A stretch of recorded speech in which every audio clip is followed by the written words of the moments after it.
कि एक अयस्क में एक धातु 25% है, ठीक, जिसमें 90% क्या है, और शेष जो 25% अयस्क है उसमें लोहा नहीं है। मतलब कि हमको ये समझ में आ गया कि जितना अयस्क आप लीजिएगा उसका 25% में धातु है, 75% में धातु नहीं, और जो 25% है उसमें 90% क्या है, लोहा। क्लियर? यानी कि हमको ये बात समझ में आ गया कि जितना अयस्क है उसका 25% का मतलब 1/4, और फिर उसका 90% मतलब 9/10, यानी कि 9 एकम 9 और बटा में 4 दहाके 40। यानी हमको ये बात समझ में आ गया कि अगर आपको 9 हिस्सा लोहा चाहिए तो 40 हिस्सा आपको अयस्क लाना पड़ेगा। बोलो, ये बात समझ में आ गई?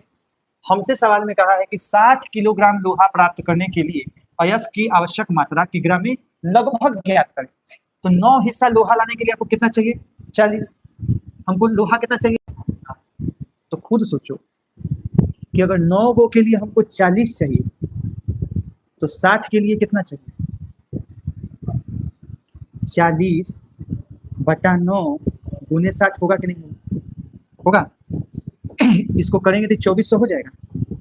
2400 में 9 से भाग दीजिए, कितना बार भाग लगेगा, 9 दूनी के 18, आएगा कितना, 6, 60 होगा, 9 छक, फिर 6 आएगा 60 होगा, फिर 6 60 होगा, दशमलव लगाएंगे, फिर 6 आएगा, 6 आते जाएगा, यानी कि 266.67 kg।